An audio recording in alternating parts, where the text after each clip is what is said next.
Hey there, Grumpy Old Fart here. Be sure to check me out over on Rumble. There you'll find all of my stuff from YouTube, plus my political and social commentary and weekly current events, which YouTube frowns on. Links to my Rumble channel, as well as my other YouTube channels, and links to let you order my books are in the description of this video. If you enjoy my content, please like, subscribe, share, and comment. I welcome your comments, even if you disagree with me. Now, on with the video. Hey there, Grumpy Old Fart here. I'm doing an unexplained phenomena video on the Mexican ET fossils. This is an update on a previous video. Before I get into this, though, I want to tell you about my new book. The House Off Farrago Road is now available on Amazon. It's just a fun story about a house where the denizens are not quite normal. Mythological creatures and supernatural forces commingle with modern-day law enforcement and the criminal underworld. If the quirky weird piques your interest, check out my book, The House on Farrago Road. It's available on Amazon. The author's name is H.L. Anderson. That's me. All right, the Mexican ET fossil update. I did a video which was uploaded a few months ago titled The Mexican ET Fossils. Go check that video out. In that video, I talked about fossilized remains which were presented to the Mexican Congress. These fossils were allegedly extraterrestrial in origin. They were found in Peru, deep in a mine. And there may be some issues with the Peru not giving permission to take those out, so I'm not sure what that's about, but I figured I'd better mention that. Anyway, in that video, I said that the fossilized remains needed to be tested to determine if they were real or not. Because of there was a lot of people who were saying it was a hoax. They discredited Jaime Maussan and like that. And if you don't know who Jaime Maussan is, he is a legend in the UFO community. They say he's a crackpot or a charlatan, and I beg to differ. I said they needed to be tested to determine if they were real or not. Well, here we go. Renowned researchers from several universities and laboratories in Mexico have studied and tested the fossilized remains. The test proved that the fossils are genuine creatures with a biological existence. These things are a new breed of non-human without lungs or ribs. They have lightweight but sturdy bones. They naturally have no teeth. It's not like the teeth were pulled out or they lost them or whatever. These things never had teeth to begin with. Both specimens had implants in the body made of cadmium and osmium, which are two of the rarest elements on Earth. One of the mummies was pregnant with what appeared to be eggs. This is what these scientists determined. Anthropologist Roger Zuniga from the National University of San Luis Gonzaga in Ica, Peru.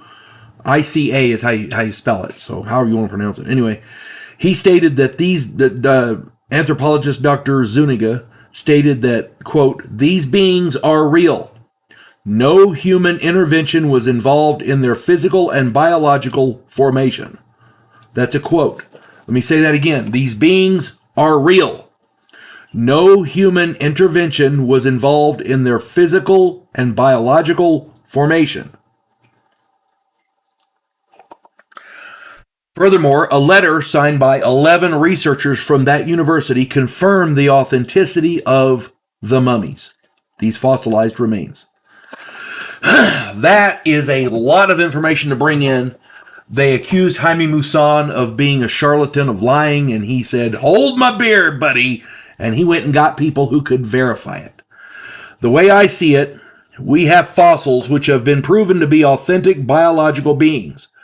They have no lungs, no ribs, lightweight, sturdy bones, and no teeth.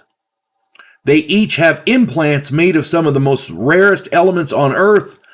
One of the specimens was pregnant with eggs.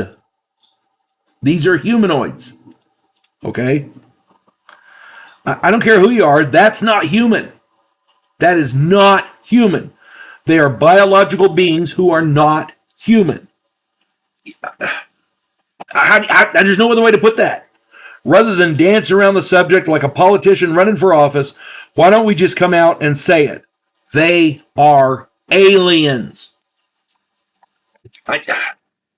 And damn the ones who accuse Jaime Maussan. That dude is about as credible as anybody I've ever seen in the UFO community. Okay? This guy accepts videos and photos from all over his country and all over the world even. And these people who send him this stuff send it anonymously.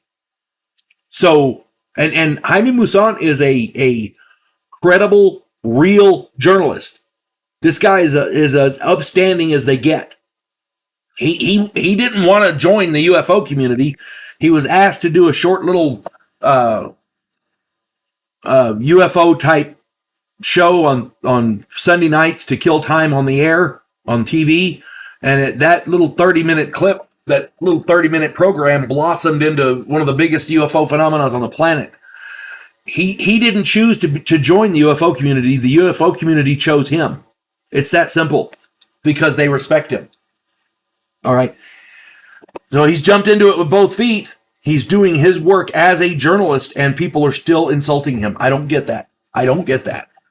All the people who said he was a charlatan, he needs to sue the piss out of them. He needs to get as much money as he can to further his research, or hell, put his kids through college or whatever, because he deserves it. He was his legitimacy, his I don't know, his stature, his credibility was impugned, and those people need to take that. They need to walk that shit back. That's all I'm saying.